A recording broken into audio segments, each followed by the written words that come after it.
तो निशा classes eight UK. आज उत्तराखंड की क्लासेस की सीरीज़ में आपको मैं कुछ करवा रही हूँ प्रमुख केंद्रीय संस्थान या संगठन, ठीक है। और जो ये मैंने डेटा उठाया है ये परीक्षा वाणी की किताब से लिया है, तो बिल्कुल भी आप डाउट में मत रहिए कि ये गलत है। तो परीक्षा वाणी की बुक से मैंने ये उठाया है। पहला यहाँ पे है जीबी पंत राष्ट्रीय हिमालय पर्यावरण एवं विकास संस्थान, ठीक है। जीबी पंत मतलब गोविंद बल्लभ पंत राष्ट्रीय हिमालय पर्यावरण एवं विकास संस्थान, तो ये है आपका कटारमल अल्मोड़ा, ठीक है। दूसरा है सेंट्रल हिमालयन एनवायरनमेंट एसोसिएशन का मुख्यालय, सेंट्रल हिमालयन एनवायरनमेंट एसोसिएशन का मुख्यालय आपका है नैनीताल में। तीसरा है Indira Gandhi interpretation centre, Indira Gandhi interpretation centre, ये है रामनगर नैनीताल में, okay. Indira Gandhi interpretation centre है आपका रामनगर नैनीताल में। राष्ट्रीय पादप एवं जैविकी अनुसंधान ब्यूरो, राष्ट्रीय पादप एवं जैविकी अनुसंधान ब्यूरो, ये है आपका निगलाट नैनीताल। ध्यान से देख लीजिएगा, राष्ट्रीय पादप एवं जैविकी अनुसंधान ब्यूरो निगलाट नैनीताल। राष्ट्रीय शीत जल मत्स्यिकी अनुसंधान केंद्र, ये है भीमताल नैनीताल। शीत जल मत्स्यिकी अनुसंधान केंद्र है भीमताल नैनीताल में। उच्च स्तरीय पौध शोध संस्थान, इसको high altitude plant research institute भी कहा जाता है, 1977 में स्थापित हुआ था। ये है आपके श्रीनगर पौड़ी में उच्च स्तरीय पौध शोध संस्थान। केंद्रीय औषधीय एवं सुगंधित पौध संस्थान, केंद्रीय औषधीय एवं सुगंधित पौध संस्थान, इसकी दो शाखाएं, एक तो पंतनगर आपका उधम सिंह नगर में और दूसरा बैजनाथ बागेश्वर में। एक कहाँ पर है, पंतनगर उधम सिंह नगर, दूसरा बैजनाथ जो है बागेश्वर में। तीसरा है भारतीय पशु चिकित्सा एवं अनुसंधान संस्थान, 1893 में स्थापित किया गया, ये है आपका मुक्तेश्वर नैनीताल में, पशु चिकित्सा अनुसंधान संस्थान मुक्तेश्वर नैनीताल में। वैक्सीन रिसर्च इंस्टीट्यूट, ये है आपका पटवा डांगर नैनीताल में वैक्सीन रिसर्च इंस्टीट्यूट। चलिए कुछ और इंस्टीट्यूट देख लेते हैं। Indian institute of Ayurveda for drug research, ये है Tarikhet Almora, Indian institute of Ayurveda for drug research, ये है आपका ताड़ीखेत अल्मोड़ा। और दूसरा है ड्रग्स कंपोजिट रिसर्च यूनिट, ये है रानीखेत अल्मोड़ा। तो ये ड्रग्स कंपोजिट रिसर्च यूनिट है और ये है Indian institute of Ayurveda for drug research. थोड़े से नाम कहीं कहीं पे ड्रग्स सोच के थोड़ा एक जैसे लग जाते हैं, लेकिन ये अलग अलग संस्थान है। ये वाला संस्थान है आपका ताड़ीखेत अल्मोड़ा और ड्रग कंपोजिट रिसर्च यूनिट है, ये है आपका रानीखेत अल्मोड़ा। फिर आपका सेंट्रल बिल्डिंग रिसर्च इंस्टीट्यूट, ये तो एग्जाम में बहुत बार पूछा जाता है, ये है रुड़की हरिद्वार में। स्ट्रक्चरल इंजीनियरिंग रिसर्च सेंटर, ये भी रुड़की हरिद्वार में है। और तीसरा है आपका इंडस्ट्रियल टेक्सोलॉजिकल रिसर्च सेंटर, ये है रुड़की हरिद्वार। तो तीन यहाँ पे रुड़की हरिद्वार के हैं, central building research institute, structural engineering research centre and industrial toxicological research centre Roorkee Haridwar में है। इसके बाद एक और संस्थान है भारतीय वनस्पति सर्वेक्षण विभाग, ये है देहरादून में, भारतीय वनस्पति सर्वेक्षण विभाग। और भारतीय पुरातत्व संरक्षण संस्थान, ये भी आपका कहाँ पे है, देहरादून में है। फिर है central institute of petroleum and engineering technology, central institute of petroleum and engineering technology, ये है डोईवाला देहरादून में। सर्वे ऑफ इंडिया, भारतीय सर्वेक्षण विभाग स्थापित कब हुआ आपका, 1767 में, लेकिन देहरादून में कब से है, 1942 में है। सर्वे ऑफ इंडिया 1767 में इसकी स्थापना होती है, लेकिन देहरादून में कब से है, 1942 से। नेक्स्ट है इंस्टीट्यूट ऑफ ड्रिलिंग टेक्नोलॉजी, ये है देहरादून में। Oil and natural gas corporation ONGC की स्थापना 1956 में होती है देहरादून में। और Indian institute of petroleum IIP, ये है आपका देहरादून में। तो ये काफ़ी सारे संस्थान आपके देहरादून के आ जाते हैं, एक बार पॉज करके जरूर देख लीजिएगा। नेक्स्ट आपका जो केंद्रीय संस्थान है वो है आपका Wadia institute of Himalayan geology Dehradun में, ओके। राष्ट्रीय दृष्टिबाधिता संस्थान, ये भी आपका देहरादून में है। मोस्टली क्या है आपके ये सेंट्रल लेवल के जितने भी इंस्टीट्यूट हैं ये सब आपके देहरादून में ही मिलेंगे। नेशनल इंस्टीट्यूट ऑफ टेक्नोलॉजी यानी एनआईटी आपका श्रीनगर पौड़ी में है। और अगर आपसे सुमाड़ी पूछ लिया जाता है, क्योंकि इसकी जो ये तो अभी चल रहा है आपका श्रीनगर में, लेकिन इसने बनना कहाँ पे, सुमाड़ी जो आपका पौड़ी गढ़वाल में है, श्रीनगर से कुछ डिस्टेंस पे है, तो वहाँ पे इसने बनना है। तो एनआईटी अगर आपका सुमाड़ी आ जाता है तो भी ये सही आंसर होता है। और ये बनाया गया 2009 में, एनआईटी आपका ये पौड़ी गढ़वाल में स्थापित हुआ है।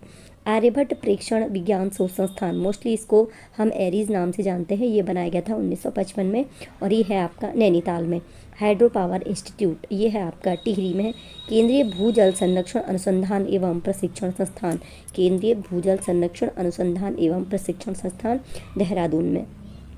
राष्ट्रीय जल सर्वेक्षण कार्यालय, ये भी आपका देहरादून में है। भारतीय खान ब्यूरो का मुख्यालय भी आपका देहरादून में है। भारतीय सुदूर संवेदन संस्थान, Indian institute of remote sensing, ये भी आपका कहाँ पे है? देहरादून में। Indian institute of remote sensing, ये भी आपका देहरादून में। भारतीय वन्य जीव संस्थान देहरादून में। भारतीय वन अनुसंधान संस्थान, जिसकी स्थापना होती है 1906 में, और ये भी आपका कहाँ पे है? देहरादून में। इंदिरा गांधी राष्ट्रीय वन अकादमी, ये भी आपका देहरादून में है। Instrument research and development establishment, जिसको शॉर्ट में क्या कहा जाता है? IRDE। और जो लोग देहरादून के आसपास रहते होंगे तो वो जानते होंगे कि मोस्टली इसको लोग नाम IRD नाम से जानते हैं। इतना लॉन्ग नाम जो इसका फुल फॉर्म है, instrument research and development establishment, ये नाम कोई जानता नहीं तो एक बार इसको भी जरूर याद कर लीजिएगा। ये भी क्या है आपका? देहरादून में। अगर आपको ध्यान से IRD याद आता है तो आप इसको कर लेंगे। फॉरेस्ट ट्रेनिंग स्कूल, ये है आपका हल्द्वानी में। एक और ये जो है फॉरेस्ट ट्रेनिंग स्कूल, ये आपका हल्द्वानी में है। आपदा न्यूनीकरण एवं प्रबंध केंद्र, ये आपका देहरादून में है। टरार अनुसंधान केंद्र, ये आपका भीमताल नैनीताल में। नक्षत्र से संबंधित जितने भी हैं ना, ये सारे आपके नैनीताल के आसपास मिलते हैं। विवेकानंद पर्वतीय कृषि अनुसंधान संस्थान 1924 में स्थापित हुआ था, ये आपका अल्मोड़ा में है। विवेकानंद पर्वतीय कृषि अनुसंधान संस्थान। High altitude plant physiology research centre, ये आपका श्रीनगर पौड़ी में है। High altitude plant physiology research centre Srinagar Pauri में है। और हिमालय नक्षत्र वेधशाला आपका देवप्रयाग टिहरी में है। तो ये थे आपके केंद्रीय संस्थान जो उत्तराखंड में स्थित है। अभी हमने राज्य स्तरीय नहीं बताए हैं, राज्य स्तरीय बहुत सारे संस्थान हैं। उनमें से अगर मैं आपको परीक्षा वाणी का ये जिस तरह से मैंने फ़ोटो क्लिक करके किया है तो इस तरह से मैं आपको पूरे करवा सकती हूँ, लेकिन मुझे ऐसा लगेगा कि उसमें बहुत ज़्यादा जो एग्ज़ाम में नहीं पूछे जाते तो उनको हम यहाँ पे नहीं लेंगे। ये जो केंद्रीय थे ये कम थे और ये सारे के सारे इंपॉर्टेंट है, इसलिए मैंने इसको एज पूरा परीक्षा वाणी से ही कॉपी करके आपको ये करवाया है। चलिए अब कुछ जीके कर लेते हैं और कुछ हिंदी के क्वेश्चन आपके लिए देख लेते हैं। ये यहाँ पे मैंने आपके लिए जीके के क्वेश्चन लिए हैं। ये सारे के सारे क्वेश्चन मिक्स हैं। ये आपकी history, geography, polity, economics, science जो भी हमें लगा, और ये पूछे जाने वाले क्वेश्चन हैं, पूछे गए क्वेश्चन हैं, नो डाउट। ठीक है, तो आने वाले एग्ज़ाम के लिए आप इन तैयार कर सकते हैं। और ये जो मैं करवा रही हूँ ये आपके कोई भी एग्ज़ाम आप दे रहे हो, लेटेस्ट जो एग्ज़ाम है उसके हिसाब से मैं एक कंबाइंड क्लास करवा रही हूँ। और जो लोग लेक्चर स्क्रीनिंग की प्रिपरेशन कर रहे हैं, अपर PCS, लोअर PCS, तो उनके लिए मेरा क्या है टारगेट कि एक अलग से सेपरेट सब्जेक्ट वाइज क्लास में करवाऊंगी। जैसे ज्योग्राफी है, हिस्ट्री है, सेपरेट सेपरेट पूरा लेसन वाइज करवाया जाएगा। ठीक है, तो हफ्ते में 1 या 2-3 दिन में इस तरह की कंबाइंड क्लासेस चलवाना चाह रही हूँ। आप चाहें तो इन्हें लाइक कर सकते हैं और मुझे बता सकते हैं कि आपको ये सही लग रही है। ठीक है, चलिए अभी क्वेश्चन है, एपिग्राफी से क्या तात्पर्य है? शिलालेख का अध्ययन, गुफाओं का अध्ययन, चित्रों का अध्ययन या मंदिरों का अध्ययन? तो आपका एपिग्राफी जो होता है ये आपका शिलालेख का अध्ययन कहलाता है, एपिग्राफी। ये भी आपको जानकारी होनी चाहिए और एग्जाम में पूछे जा सकते हैं क्वेश्चन। नेक्स्ट है, सन्यासी विद्रोह किस उपन्यास का मुख्य कथानक है? अब जिन लोगों ने हिस्ट्री, थॉरो हिस्ट्री पढ़ी है, हिस्ट्री का ढंग से पढ़ी है, तो वो सभी जानते होंगे जो सन्यासी विद्रोह है वो किस उपन्यास में है। तो सन्यासी विद्रोह आपका है आनंद मठ, जो आपका बंकिम चंद्र चटर्जी का आनंद मठ है, तो उसमें सन्यासी विद्रोह का उल्लेख है। सन्यासी विद्रोह आनंद मठ से संबंधित, आनंद मठ आपके बंकिम चंद्र चटर्जी का है। संविधान के किस अनुच्छेद के आधार पर राष्ट्रपति वित्तीय आपातकाल की घोषणा करता है? 3 प्रकार के आपात जानते होंगे, राष्ट्रीय आपात, और ये राज्य का आपात जो राष्ट्रीय शासन होता है, और तीसरा आपका होता है वित्तीय आपात। ठीक है, तो इसमें वित्तीय आपात किस अनुच्छेद के आधार पर राष्ट्रपति उसकी घोषणा करता है? अनुच्छेद 352, 360, 356 या 358। तो अगर आपने ढंग से जानकारी बुक पढ़ी है, पूरा पढ़ा हुआ है, तो आप बता सकते हैं कि जो वित्तीय आपात है अनुच्छेद 360 वित्तीय आपात की बात करता है। जो अनुच्छेद 352 है आपका, ये आपका राष्ट्रीय आपात, और 356 आपका राष्ट्रपति शासन की बात करता है। ठीक है, संसद का सत्र किसके द्वारा बुलाया जाता है? ये है लोकसभा अध्यक्ष द्वारा, राष्ट्रपति, प्रधानमंत्री या उपराष्ट्रपति द्वारा। तो जब आप राष्ट्रपति के कार्य की बात करते हैं तो यहाँ पर सबसे पहले जो बातें आती हैं वो क्या आती हैं? अगर आपने ये पढ़ा है तो ये क्वेश्चन आपके लिए है। ठीक है, तो राष्ट्रपति का काम क्या है? संसद का सत्र आहूत करने, सत्रावसान करने, ये सारी शक्तियाँ किसके पास है? राष्ट्रपति के पास है। ठीक है। और जो आपका चुनाव होता है, तो चुनाव के बाद जो प्रथम सत्र होता है उसको भी जो उसमें एक घोषणा होती है, तो वो भी क्या करता है? प्रथम सत्र को संबोधित करता है कौन है? राष्ट्रपति। ठीक है। तो यहाँ पर संसद का सत्र जो बुलाया जाता है वो बुलाया जाता है आपके राष्ट्रपति के द्वारा बुलाया जाता है संसद का सत्र। क्वेश्चन है, वर्तमान में राज्यसभा के निर्वाचित सदस्यों की संख्या कितनी है? 245, 233, 252 या 240। तो वर्तमान में राज्यसभा के जो निर्वाचित सदस्य हैं उनकी संख्या आपका 233 है। 233 राज्यसभा में निर्वाचित सदस्य होते हैं और 12 सदस्यों को राष्ट्रपति मनोनीत करता है। तो इस प्रकार वर्तमान में राज्यसभा में कुल कितने सदस्य हैं? आपके 245 सदस्य होते हैं, जिनमें 12 को मनोनीत किया जाता है और 233 आपके क्या होते हैं? निर्वाचित सदस्य होते हैं। वैसे आपका क्या है, राज्यसभा में सदस्यों की अधिकतम संख्या कितनी हो सकती है? 250 हो सकती है, जिसमें 238 तो निर्वाचित होंगे और 12 मनोनीत होंगे। मनोनीत तो 12 ही होंगे, लेकिन वर्तमान स्थिति क्या है? वर्तमान स्थिति में 233 आपके निर्वाचित होते हैं, 12 मनोनीत होते हैं। लेकिन जो संविधान में है उसमें क्या लिखा गया है कि 250 अधिकतम संख्या हो सकती है, 238 निर्वाचित होंगे, 212 आपके मनोनीत होंगे। वर्तमान में पूछा गया है, तो वर्तमान में निर्वाचित सदस्यों की संख्या आपकी 233 होती है।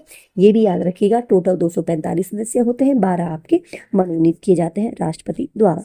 चलिए नेक्स्ट क्वेश्चन, राज्य की आकस्मिक निधि का परिचालन कौन कौन करता है? दो प्रकार की होती है ना, एक आकस्मिक होती है, एक आपकी संचित निधि होती है। तो राज्य की जो आकस्मिक निधि है उसका परिचालन कौन करता है? तो उसका परिचालन आपका करता है राज्यपाल। और जो सेंटर की होती है, केंद्र की जो आकस्मिक निधि है उसका परिचालन करता है आपका राष्ट्रपति, और राज्य का करता है आपका राज्यपाल। भारत की सीमा में स्थित एकमात्र सक्रिय ज्वालामुखी कौन सा है? तो भारत में सक्रिय ज्वालामुखी कौन सा है? बैरन, एटना, नारकोंडम या आपका सुंडा। तो भारत की सीमा में स्थित जो एकमात्र सक्रिय ज्वालामुखी वो है आपका ऑप्शन नंबर ए, बैरन ज्वालामुखी। और ये बैरन द्वीप पे है, बैरन इसका नाम भी है। ठीक है। वैसे भारत के अगर दो ज्वालामुखी की बात की जाए, नारकोंडम और बैरन है। ये जो आपका नारकोंडम है ये आपका सुसुप्त ज्वालामुखी है, सक्रिय ज्वालामुखी केवल एक है, वो है बैरन। एटना ज्वालामुखी भारत का नहीं है, ये कहाँ पे आपके इटली में है। चलिए, सुल्तानपुर पक्षी अभयारण्य किस राज्य में है? सुल्तानपुर पक्षी अभयारण्य, 4 ऑप्शन आपको मिलते हैं यहाँ पे। तो सही ऑप्शन जिसका है ये है आपका सुल्तानपुर पक्षी अभयारण्य है हमारे ऑप्शन नंबर डी, हरियाणा राज्य में है सुल्तानपुर पक्षी अभयारण्य। विश्व का सबसे बड़ा द्वीप कौन सा है? सुमात्रा। ये यहाँ पे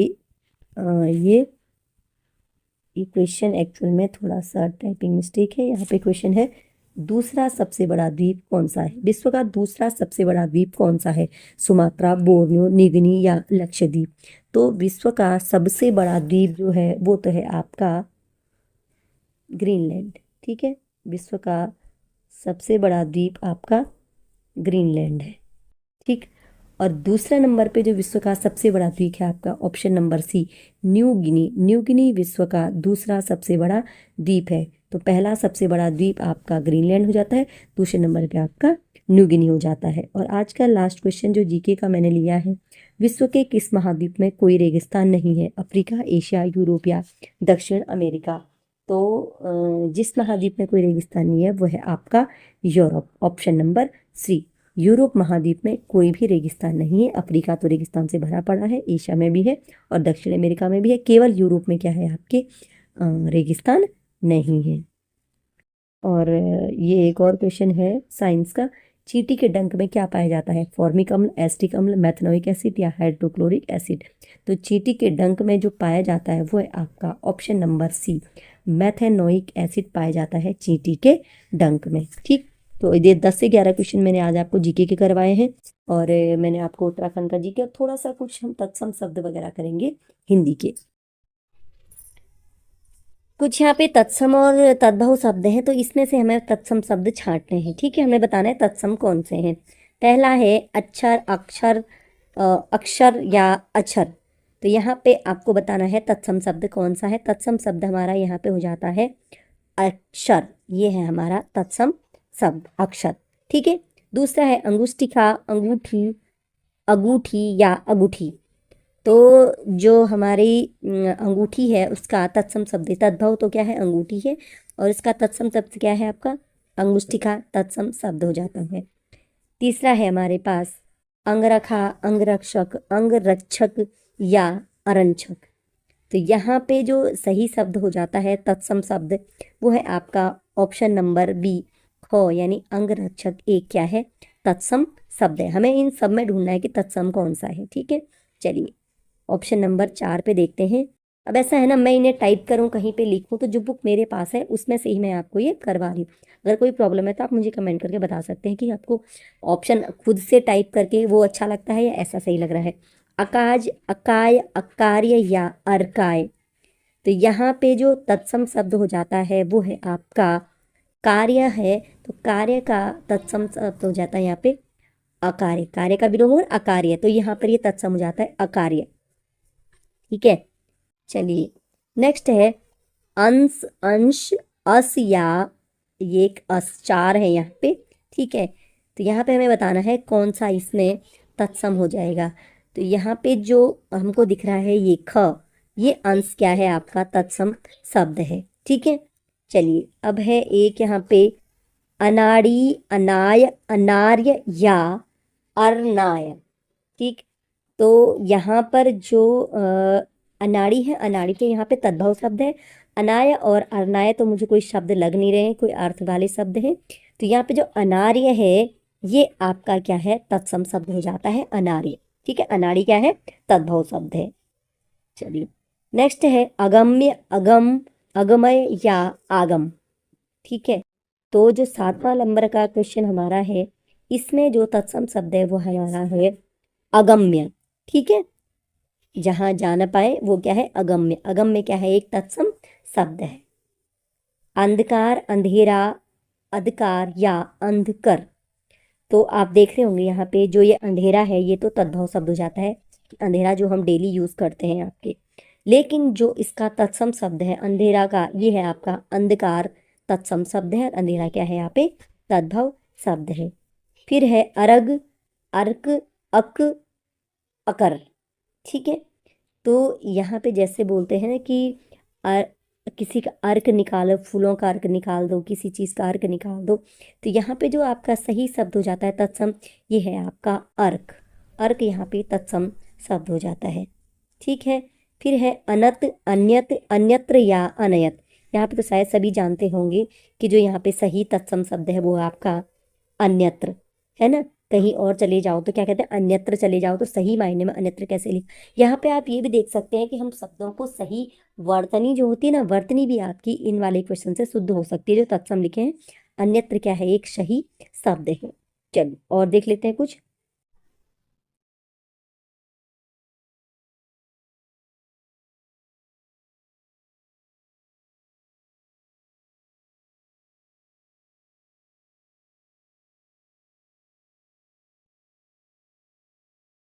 अब जैसे यहाँ पे दिए गए हैं फिर से कुछ शब्द, अस्सी, असीत, असीति या असित। ठीक है, तो हमें बताना है कि यहाँ पे तत्सम शब्द कौन सा है। जो 80 है, ये 80 तो आपका तद्भव शब्द हो जाता है, और इसका जो तत्सम शब्द है वो है आपका असीति। तो असीति क्या है, यहाँ पे तत्सम शब्द हो जाता है। ठीक है, अगर इस किसी को बहुत अच्छी हिंदी आती है तो आप जैसे कमेंट करते हैं ना, ये वाला गलत है, ये वाला सही है। अभी मैंने आपको एक जनजातियों का बताया था, उत्तराखंड का। तो जो त्योहार मैंने आपको बोक्सा जनजाति के कराए थे, डलिया, होंगड़, गोटरे, तो भैया बॉक्सा जनजाति से तो मैं भी नहीं हूँ। ठीक है, और ना मैंने ही किताब बनाई है, और ना मैं बॉक्सा जनजाति में कभी गई हूँ मिलने के लिए। ठीक है, तो बिल्कुल ऑथेंटिक बुक परीक्षावाणी सभी पढ़ते हैं, ऑथेंटिक पुस्तक है, उससे एग्जाम में क्वेश्चन ही पूछे जाते हैं। तो मैंने उसी पुस्तक से परीक्षावाणी से ही ये जो आपके त्योहार थे लिए थे। और 2 लोगों के मुझे कमेंट आते हैं कि क्वेश्चन नंबर 1 तो बोलता है कि क्वेश्चन नंबर 9 ही गलत है, और दूसरा बोलता है इसका उत्तर गलत है। ठीक है, तो मैंने उनको बताया था कि please go to the book, आप टेक्स्ट बुक में जाइए। मैं कोई क्वेश्चन आया या इससे क्वेश्चन आपको नहीं पढ़ाती हूँ, मैंने आपको जीके भी पढ़ाया है, मैं आपको हिंदी भी पढ़ा रही, तो बुक मेरे पे प्रॉपर, मेरे पे टेक्स्ट बुक रहती है। हम भी तैयारी करते हैं, मैंने भी अपना एग्ज़ाम देना है। तो मैं अगर खुद गलत करूँगी तो मैंने अपना भी तो गलती हो जाएगा ना मेरा, तो मैं अपना नुकसान भी नहीं करूँगी। इसलिए अगर आपको बिल्कुल ऑथेंटिक कोई बुक रखी है आपने हिंदी की, तो ये किसी भी सब्जेक्ट की, तो ही आप मुझे कमेंट में करिए कि ये गलत है, सही है, और बिल्कुल मुझे कोई ऑथेंटिक बुक, उसका पेज नंबर बताइए। फिर मैं रिसर्च करूँगी और मैं अपना आंसर भी सही करूँगी ना। हमें अपने को भी तो गलत नहीं करके आना एग्जाम में। ठीक है। तो मैं आपको जो ये तत्सम तद्भव करा रही हूँ, मेरी खुद की एग्जाम की, मैंने आपको बताया था कि पॉलिटेक्निक लेक्चरर का मुझे एग्जाम देना है और मुझे यूकेपीएससी आपका उत्तराखंड लेक्चर स्क्रीनिंग देना है। दोनों जगह हिंदी आनी है। और आप जान सकते हैं कि जो पॉलिटेक्निक लेक्चरर है यहाँ पे तो हिंदी क्या है आपका क्वालिफाइंग है, तो मुझे हिंदी बहुत अच्छी तैयारी करनी है। तो कोशिश मेरी ये रहेगी मैं आपको गलत ना बताऊँ। अगर आपके पास बहुत ही अच्छे राइटर की बुक है तो प्लीज़ मुझे भी सजेस्ट कीजिए और मुझे भी बताना कि कहाँ कहाँ पे गलतियाँ हो रही हैं बिल्कुल। लेकिन ऑथेंटिक बुक का पेज नंबर मुझे ज़रूर बताइएगा, ठीक है। चलिए, फिर है अमोल, अमूल्य, अमूल्या, अनमोल। अब यहाँ पे 4 शब्द आपको दिए गए हैं। अमूल तो इसमें मैच नहीं कर रहा, अमूल तो खैर एक ब्रांड है दूध का, ठीक है। अब ये अमोल, अमूल्य, अनमोल, तो हम जब तद्भव भाषा में प्रयोग करते हैं वो हम अनमोल कहते हैं, कोई चीज़ हमारे लिए अनमोल है। लेकिन उसका जो तत्सम है ना, वो तत्सम क्या है आपका अमूल्य। तत्सम शब्द कौन सा हो जाता है अमूल्य। यहाँ पर आप क्वेश्चन नंबर 13 में देख लीजिए, अज्ञानी, अनजाना, ज्ञानी और अज्ञानी। तो ज्ञानी तो एक शब्द है, ज्ञानी का विलोम क्या हो जाता है आपका अज्ञानी हो जाता है। तो यहाँ पर जो तत्सम शब्द हो जाता है आपका वो है आपका अज्ञानी। वैसे ज्ञानी भी तत्सम है, यहाँ पर जो है यहाँ पे कुछ और होना चाहिए था, अजानी हो सकता था, लेकिन यहाँ पे दोनों ही मुझे तत्सम लग रहे हैं, अज्ञानी और ज्ञानी, क्योंकि ज्ञानी का विलोम अज्ञानी है, ठीक है। दोनों ही तत्सम है यहाँ पे। और अनजाना तो आपका तद्भव है। अर्पण, अपन, अर्पण या अपर्ण। तो जैसे हम बोलते हैं ना फूल माला अर्पण करते हैं, पुष्प अर्पण करते हैं, तो यहाँ पे अर्पण, तो ये अर्पण तो गलत, ये तो वर्तनी ही गलत है, अपर्ण भी कुछ नहीं होता है, अपर्ण ये सब वर्तनियाँ गलत है। तो यहाँ पे जो सही शब्द है तत्सम है वो है आपका अर्पण, ठीक। लगभग 20 तत्सम शब्द मैं आपको आज करवाऊंगी। अमृत, अमीय, अनत, अहेर। अमृत, तो अमृत तो आपका तत्सम का तद्भव शब्द हो जाता है अमृत, विषया अमृत होता है ना, तो अमृत आपका तद्भव हो जाता है। लेकिन जो आपका यहाँ पे शब्द है अमीय, अमीय आपका क्या हो जाता है तत्सम शब्द हो जाता है अमीय, ठीक है। चलिए नेक्स्ट है अनाज, अंगुरी, अमावस्या, अन्नाद। यहाँ पर जो तत्सम शब्द हमने देखना है, यहाँ पर अब देखिए ये चारों शब्द बिल्कुल अलग अलग हैं, ठीक है। तो यहाँ पे अनाज एक अलग शब्द है लेकिन ये तत्सम नहीं है, अंगूरी भी कोई तत्सम शब्द नहीं है, अमावस भी तत्सम नहीं है। तो यहाँ पे जो तत्सम शब्द हो जाता है अन्नाद, ठीक है। ये अन्नाद आपका तत्सम शब्द हो जाता है, ठीक है। और इसका मीनिंग क्या है मैंने अभी देखा नहीं है। अनूठा, अनुत्थ, अगहन या अलोना। यहाँ पे जो आपका अनूठा है ये तद्भव शब्द है और एक अनुत्थ है उसका तत्सम शब्द है अनूठा का अनुत्थ, ठीक। चलिए नेक्स्ट है अपादहस्त, अपादाहस्त, अपाहज, आपदहस्त, ठीक है। तो यहाँ पे जो आपका तत्सम शब्द है ये अपादहस्त, अपादाहस्त, अपादाहस्त तो नहीं है, आपदहस्त भी नहीं है, ये तीनों के तीनों यहाँ पे तत्सम नहीं है, बल्कि अपाद हस्त यहाँ पे क्या है आपका तत्सम शब्द हो जाता है। अष्टाजष्टी, 58, अंडी या अकेला, ये यहाँ पे जो तत्सम शब्द है ये है आपका अष्टाजष्टी, ठीक है। अष्टाजष्टी आपका तत्सम शब्द हो जाता है। और एक और है अलग, अलगन, अलग्न या आलग्न। तो यहाँ पे जो आपका तत्सम शब्द है वो है आपका अलग्न, ठीक है। अलग्न क्या है तत्सम शब्द है। एक दो शब्द शायद मुझे भी समझ नहीं आ रहे लेकिन ये बुक में थे, तो मैं अगर मुझे अर्थ मिलेगा तो मैं आपको जरूर कमेंट में इसके पिन करके बताऊंगी, ठीक है। ये जो आपका अष्टाजष्टी है और ये जो आपका अलग्न है।